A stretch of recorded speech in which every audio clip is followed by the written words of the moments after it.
Hello, everyone. Thank you for joining in here on Bellosity Travel Channel with me, Trish.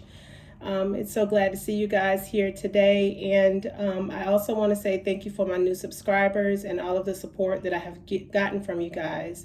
And recently, I received a message from one of my subscribers, and I'm so sorry that I can't remember your name, but this video is for you, it's dedicated to you.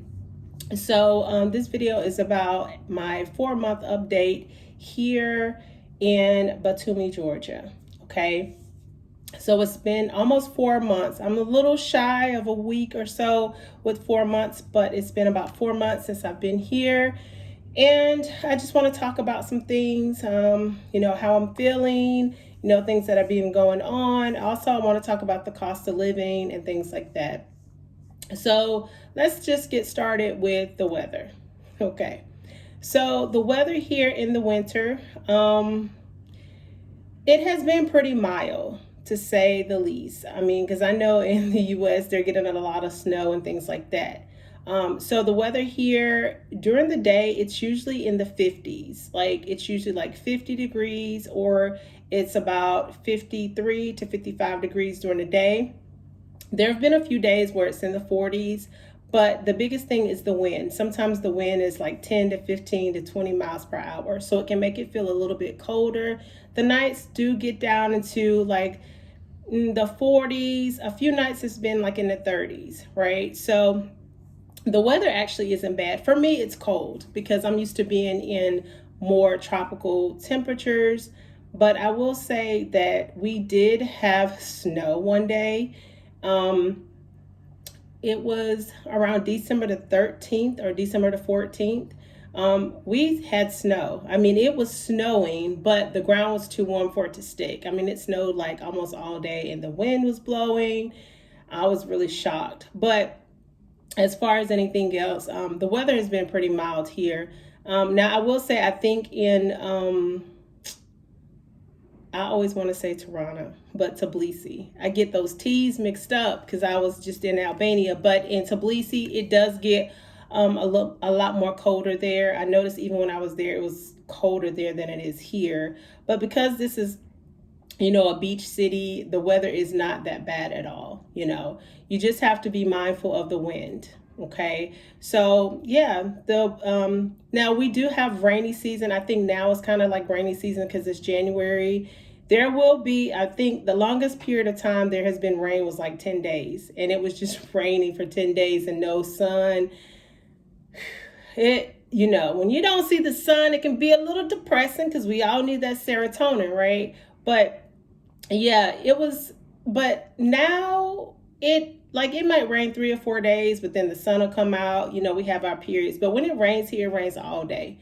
It's not like Thailand weather where it just rains really hard for an hour and then it stops and the sun goes out. No, goes down, comes out. No, here when it rains, you don't see the sun for a few days. So that can be a little depressing because I like the sun. But like I said, the weather is pretty mild. The beaches here, this is the Black Sea, so the water is not going to be clear. It's black. Okay, it's like black ocean. The sand is like black sand, and there are like a lot of huge rocks. I really don't like the beach here that much. I'm a little spoiled because I've gotten used to clear blue waters and things like that. But you can walk along the beach here. They have a promenade area. They have like rides and stuff, games for kids, things like that, vendors. There's a lot of like architecture here, sculptures, things like that. They also have an area called European Square, where that area looks more like a European, maybe like Greece or Spain or something like that, with the European buildings. And then they have in that square, there's like an area sometimes where, they might have activities and things like that. And there are also restaurants and things, of that sort. I'm going to talk about the cost of living and stuff as well. I just want to say too, there's not a huge expat community as far as English speakers here. I will say that. I hear English spoken, but there's not a lot of local people that actually speak English, especially with the older generation. A lot of younger people do speak English, but for the most part, most people here speak Russian, Turkish, and Georgian. So there's a big community of Russian expats here, and also Turkish expats here. And then there are also a lot of Indian people here as well. And there are some African people here, but most of the African and Indian people, they live in Tbilisi because there are a lot of universities there. So a lot of people go to Tbilisi to go to the universities and the schools there. As far as friendliness, they're a very laid back society. They like to smoke and drink coffee and drink alcohol. That's what I've noticed about a lot of European cities, especially like when I was in Albania. The culture here of smoking is very bad. So, you're going to smell cigarette smoke, and you're going to see, people just smoking. I mean, when I go into the market, sometimes I see people buying 4 or 5 packs of cigarettes at a time.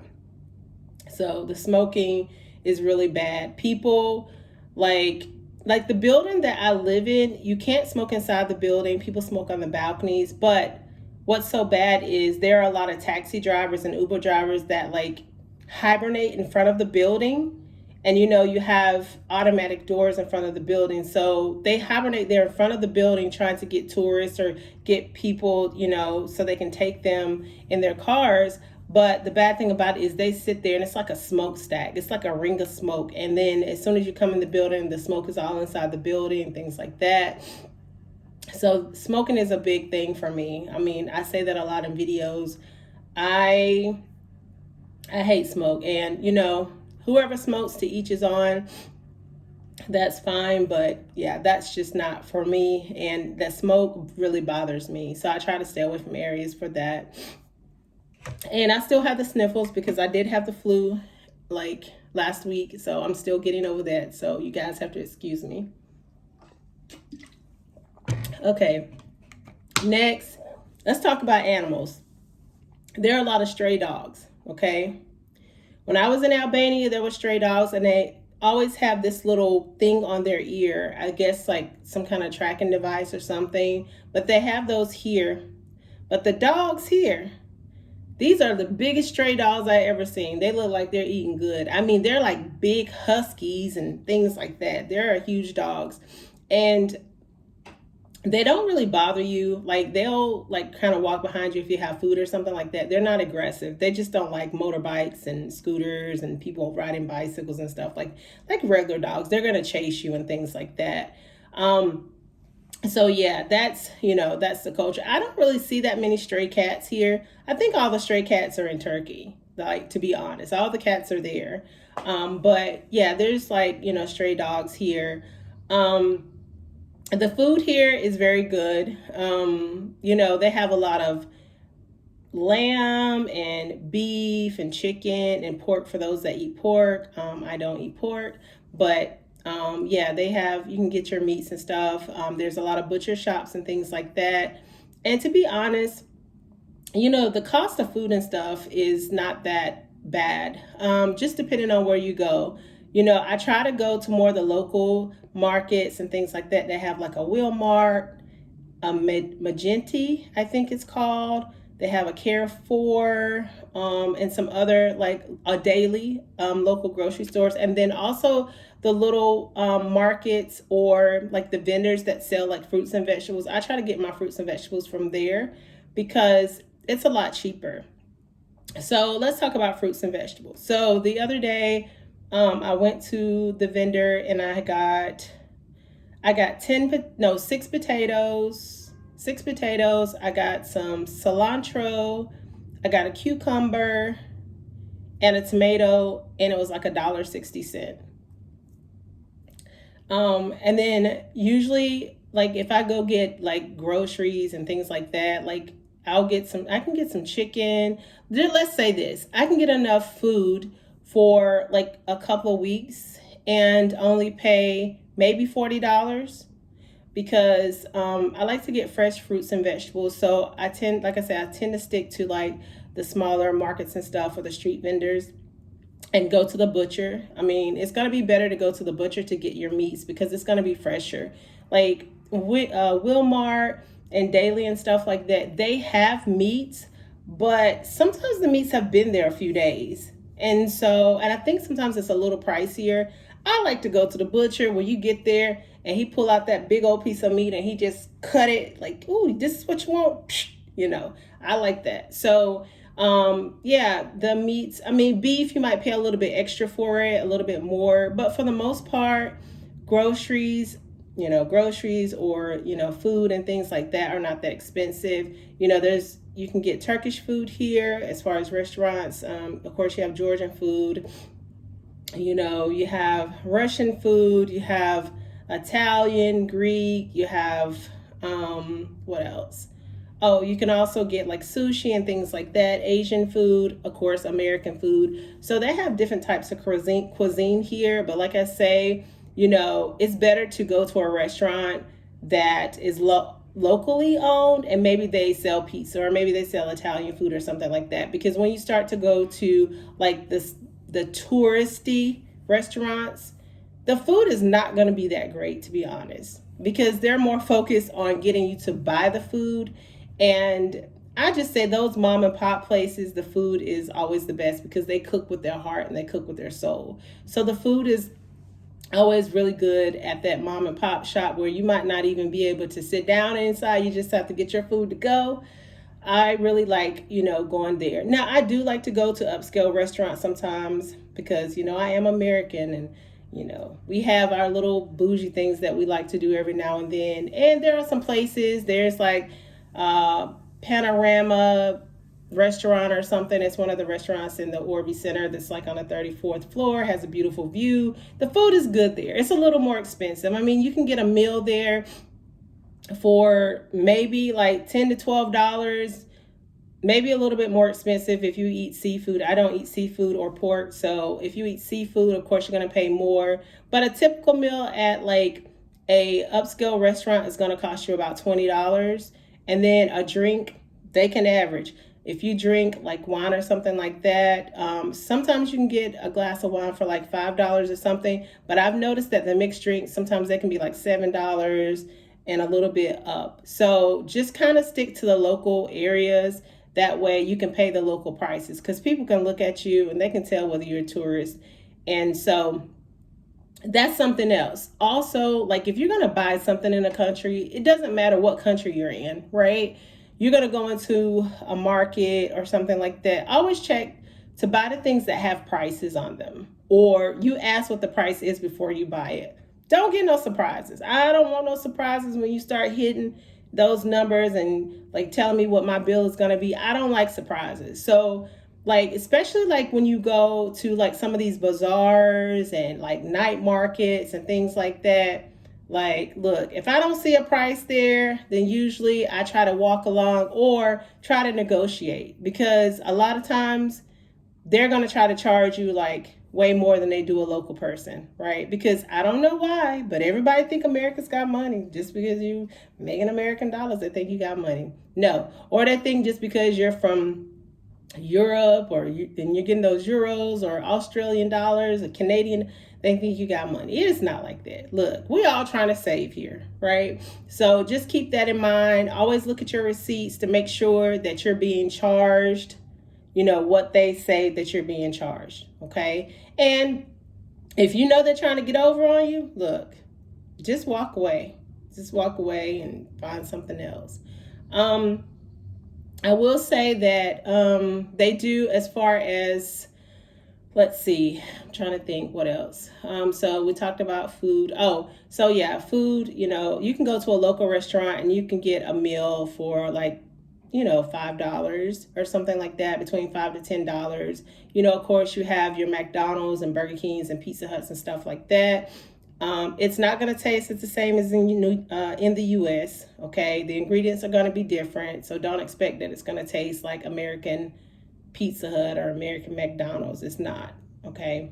So those restaurants are going to be a little bit more expensive. Let's say you get a Big Mac, fries, and a drink from McDonald's. It's probably going to cost you about $10. Okay, so it's going to be expensive because it's like international food. So yeah, that's for the food. Now let's move on to the bills. Okay, apartments and bills. All right. So let me just say one thing. Try to stay away from Orbi. ORBI. Orbi. Okay. Orbi is an apart hotel. Okay. I'm not gonna lie. I live in Orbi. Okay. But I promise you, if I ever come back, it will never happen again. Okay. So there are some permanent people that live here. People that, local people that live here, or expats or whatever that live in this building. But mostly the building is like a skyscraper building with like 40 something floors. Some people live there permanently, but you mostly have a lot of tourists coming in and out. Okay. Now, there are 12 elevators. There's a set of elevators on one side and a set of elevators on the other side. There's never a day where all 6 elevators on your side work. Okay. And during tourism season, there could be 40 people standing at the elevator. Okay. The construction of this whole Orbi thing, I don't know who thought of this, but it's just not. You know, the apartments and the studios and stuff are okay, but just like the whole structure of this building and the way they have the elevators set up, and there's only 2 sets of elevators for 50 something floors, and there's probably like, I don't know, 30 or 40, maybe 50 apartments on one floor. It's insane. You would during the tourism months, which is usually like May to September or something like that, or the end of September, the elevators are crazy. You stand and you wait for the elevators forever, and that's irritating. Or you get on the elevator, you get on the elevator, let's say you're on the 30th floor, the 20th floor, whatever. Going down during tourism season, the elevator stops at every floor. It stops at every floor. If you're on floor number 20, it's going to stop at 19, 18, 17. It's going to stop on every floor. That's how busy it is here. Okay. Now, customer service, they usually have 2 people working downstairs. Okay. So there's tourists coming in and all the time because there's a lot of casinos and things like that here. So a lot of people come here for that. And there are usually 2 people that work at the front desk. And they speak English. They usually speak English, Russian, and Georgian. Okay. But customer service, they're not the nicest people. I can just tell you, they're not the nicest for the most part. They get irritated really fast. And I think they have 4 computers up there. They need to have 4 people up there at all times, because you will wait in line. And then another thing that I noticed, people don't like to wait in line. Sometimes they'll try to cut in front of you, things like that. So the Orbi is not a good place. Okay. And also you get a key card, right? So you get a key card like at a hotel that controls your lights and things like that. And no matter how long you stay, let's say you're going to be there for a month. After 14 days, your key card cuts off. Okay. So what you have to do is you have to go back downstairs and show them your key card, and they look in the system that you're going to be staying, for at least another 14 days. So every 14 days, you have to get your key card reactivated, which is so stupid. I think that's stupid. You could have groceries or something, and you could come upstairs and you could doop, doop, and that thing goes red instead of green. And then you got to go all the way downstairs. And if it's during like high season, you got to take all your shit downstairs, and you're going to be stopping back on those floors, every floor to get downstairs. It's a hassle. I mean, if you're going to stay 1 or 2 days, go for it. But there's other places. I would definitely try to rent like in a different area. But yeah, the Orbi thing, just the way that it's set up, it's not convenient at all. Everybody, they have all of these key cards. They have a drawer of key cards for every apartment. Why not just have one key card and just activate the card for whatever apartment or room that you're going to rent, like how a hotel would do? But no, they have to go on this thing and look, everything is filed, and you have to find the key card and everything. And I think that's just, they need to revamp that, because all you need is just a blank key card, and you activate it, and then that's done, right? So stay away from the Orbi, okay? Tax, okay, so transportation. Oh, no, no, no, let's go back. Okay, so I'm talking about the hotel or the apart hotel because they have one bedrooms, they have two bedrooms, and then they also have studios here. Okay, so apartments during off season, or if you're just gonna get a long term apartment from a local, you can get an apartment for $200. Now, $200, it'll get you an apartment. I mean, it's not going to be the newest apartment or anything like that, but it'll get you a comfortable place and things like that, budget friendly. For $300, you can stay a month. You can stay in one of the Orbeez, a studio apartment, and the apartment prices go up. It depends on what your budget is and what you want to pay. Okay. I've stayed in a 2-bedroom apartment that was like $600. It was really nice, views of the beach. It was fine. Okay. There are no ovens. Okay, so don't expect you go get here and start baking cakes and pies and damn bread and stuff, because just like Asia, your apartment is not going to come with the oven. It might come with one burner or two burners, just depending on where you stay. Okay. And just be mindful of the refrigerators. If you like to cook and you're going to be staying somewhere for a long period of time, try to rent a place with a standard size refrigerator, a big refrigerator, because usually these are like dorm size refrigerators. So it's, it may be okay for people that's traveling for a little bit of time, but if you decide to stay in an Orby or one of these other places, just make sure that you try to get something that has like a large refrigerator. So yeah, the apartments, like I said, you can get some for $200, $300, $400. It just depends. So the apartment prices, depends on what you want, how much you want to pay. All right.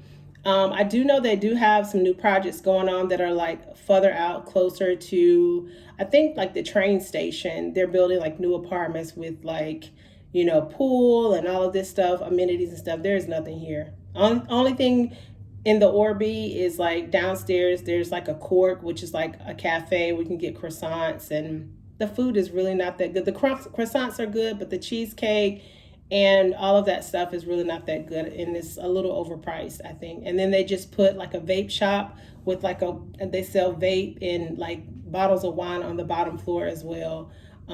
So yeah. Electricity.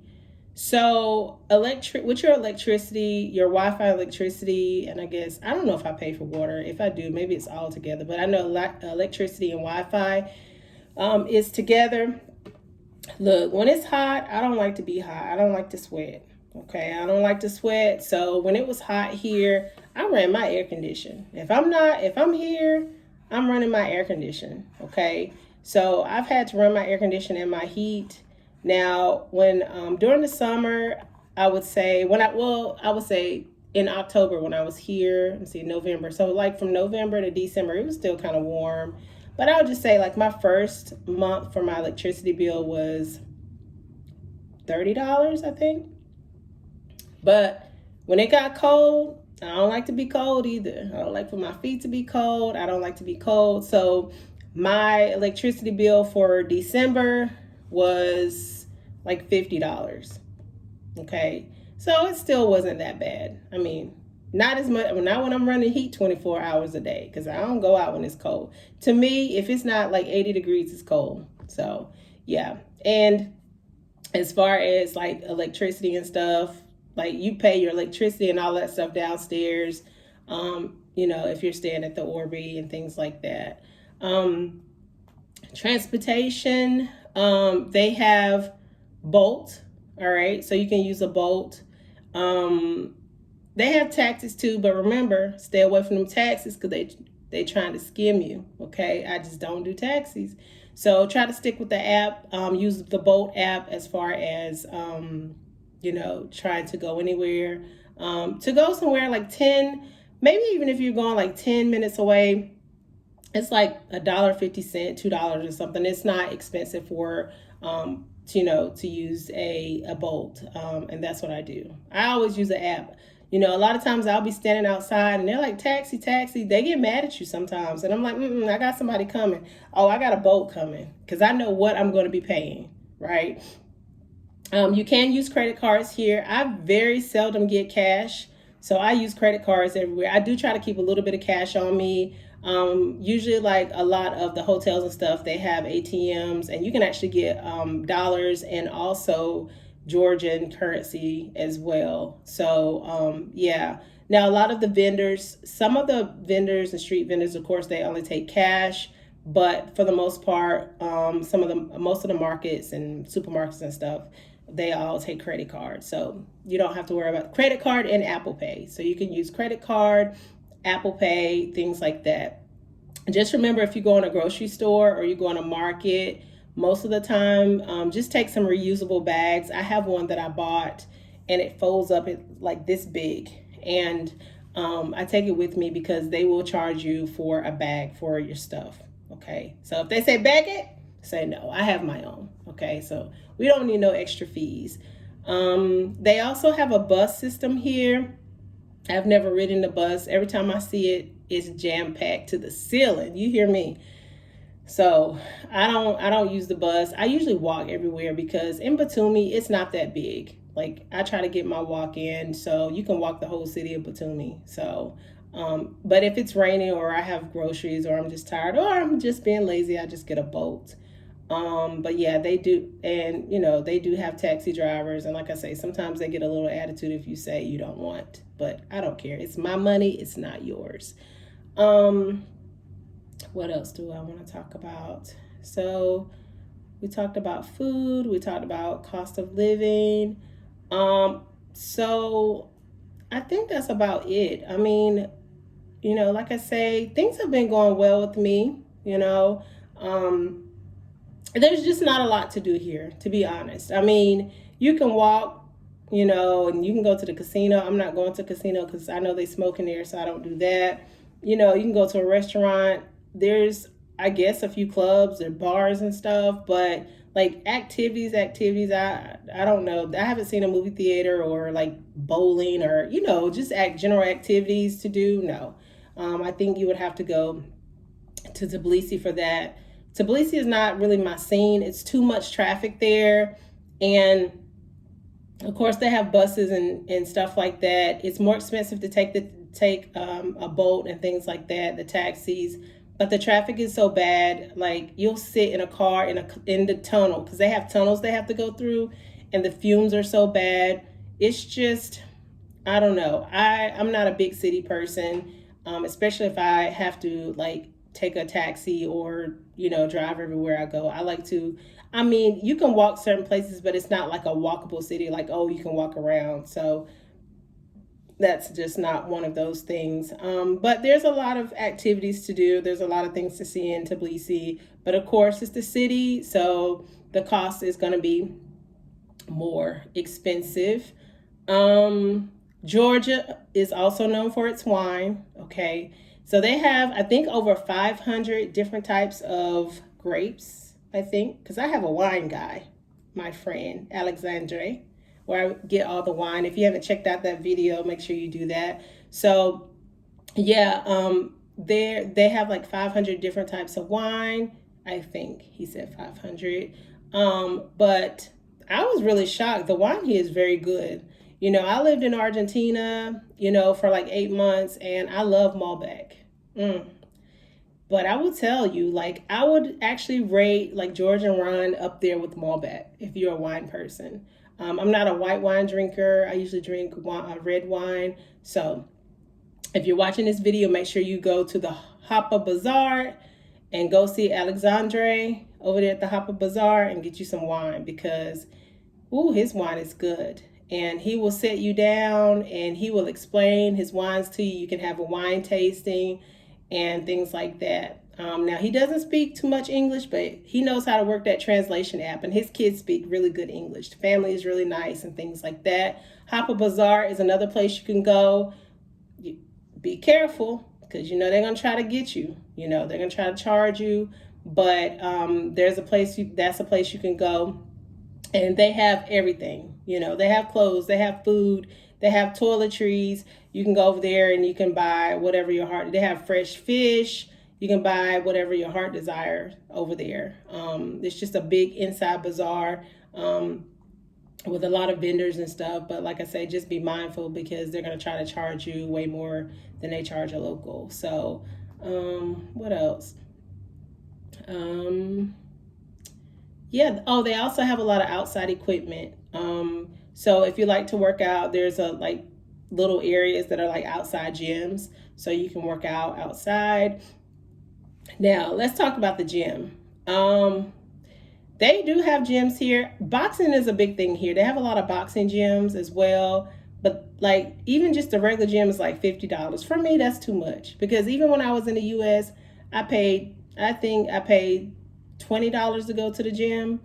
And for $50, that is a lot for in a country where the currency does not match with how much they're charging to go to the gym. So no, $50 to go to the gym, no. I'll do some curls or sit up or put like a yoga mat on the floor or something, or I just walk.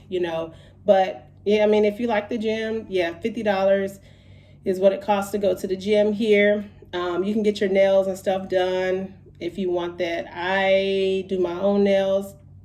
Yes, I do my own nails and stuff. So I don't know what the charge of that is. I think it's like $20 or something like that. A friend of mine told me. But what else? The malls here, I mean, they have different malls, a variety of clothes.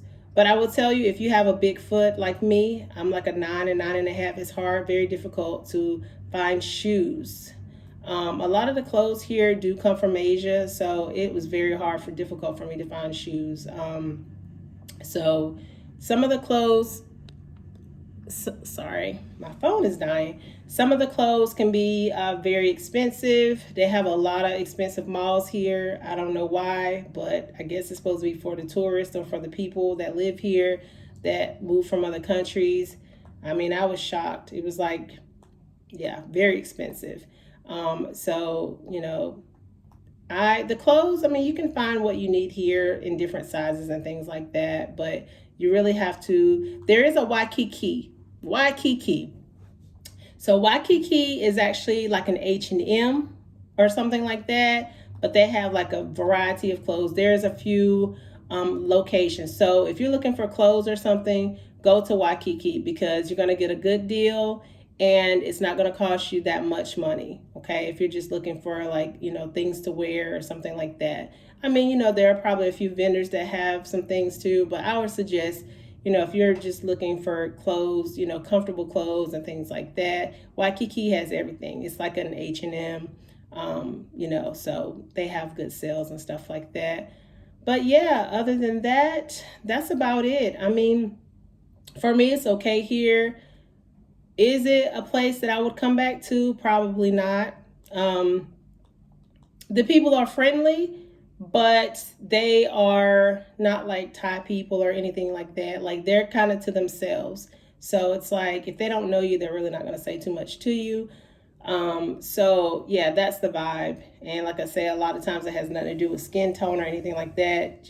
That's just how it is in some countries. They're just not going to say, "Oh, good morning, how are you?" They're not going to do that. Okay. So yeah, I've been here for 4 months. I always try to stay in a country at least 3 or 4 months because I feel like you get to indulge in the culture. You get to learn new things. I have met some really good friends here. I have a Belarusian friend, my little coffee friend, and we have coffee and stuff together. We chit chat, and then of course I have the Georgian family who owns the wine store. So I've met people here. So yeah, I mean, I had a comment from someone that was like, "Why would you go to these places if, people are overcharging you or sometimes people are not friendly?" But you know what? As an American, I feel like sometimes we are very closed-minded, right? We only think about going places that everybody go, right? Caribbean or Africa or somewhere like that. And for me, the world is a big place. Every place I go is an experience, right? Whether it's a good experience or a bad experience, I feel like it's good for me because it helps me to understand the world, understand why people act like they do, understand people's ways and things like that. And one thing that you guys don't know about me is that I also am a writer. I started a blog, but I just haven't finished. But I like to write articles and short stories and things like that, memoirs and stuff like that. I do have an ebook if you want to check that out. But I just like to get a perspective on life in general of different people, whether they're people from the mountains or a village or anything like that. As far as the way they treat me, people will only treat you a certain way if you allow them, right? If you look at me funny and I go in your store, guess what? I'm not going back in your store, right? If you prefer me not to say anything or say good morning to you, or I'm not. So I do what's comfortable for me. And I think that we're in a society where it's good to embrace others' cultures, because not everyone's culture is like American culture, right? Everyone's culture is not like Caribbean culture. Everybody is not outgoing and things like that. And that's just how people are. You have to look at history. You have to look at communism. You have to look at politics. You have to look at all of these things, because these are the things that control a society and our environment, right? So we have to embrace everyone's differences, right? Because that's how we learn about each other. And I feel like a lot of times as Americans, we only know America. Believe it or not, there's not a large percentage of Americans who have passports. A lot of Americans have never even been out of the US, okay? But you have to just embrace the rest of the world. Maybe it's not your cup of tea. Would I go back to Albania? No, it's not my cup of tea, right? Would I come back to Georgia? No, it's not my cup of tea. But guess what? I had those experiences. I met people that I'm going to remember, friendships that I'm going to have for a lifetime, right? And these are stories that I can share with you guys. So it's not just to benefit me, it's to let you know, okay, well, you know what? You can go to Georgia and you can stay for a year, right? You can come here, you can stay for a year with, at least as an American. In some other countries, you can stay here a year without a visa, right? So I'm traveling to these places to experience this for myself, but to also share these things with my viewers, because I want you guys to know like how it really is to be in these countries, right? As YouTubers, sometimes they only show you the good, right? And I want to show you the good, the bad, the ugly, the amazing things about being here, right? So yeah, just embrace the world. It doesn't matter what color you are. If you're black, it's okay to go to a country where there's no black people or where there's two black people. I do it all the time. Sometimes do I feel uncomfortable? Yes, but a lot of times it's not because people discriminate against me. It's just because people are not used to seeing you, right? So they're not used to seeing people that look like you, and they're just curious. So yeah, this is what this channel is about, is just experiencing and sharing those experiences and embracing the rest of the world. So yeah, if anyone else has any questions about anything here, you can always just like send me a message, about any questions or anything that I didn't go over. I'm sure there's something I didn't go over because I'm just doing this video at a whim. But yeah, thank you for joining. And like I said, stay tuned for more, travel advice and some of my travel experiences and things like that. All right, until next time, thank you for watching Bellosity Travel. Have a good day.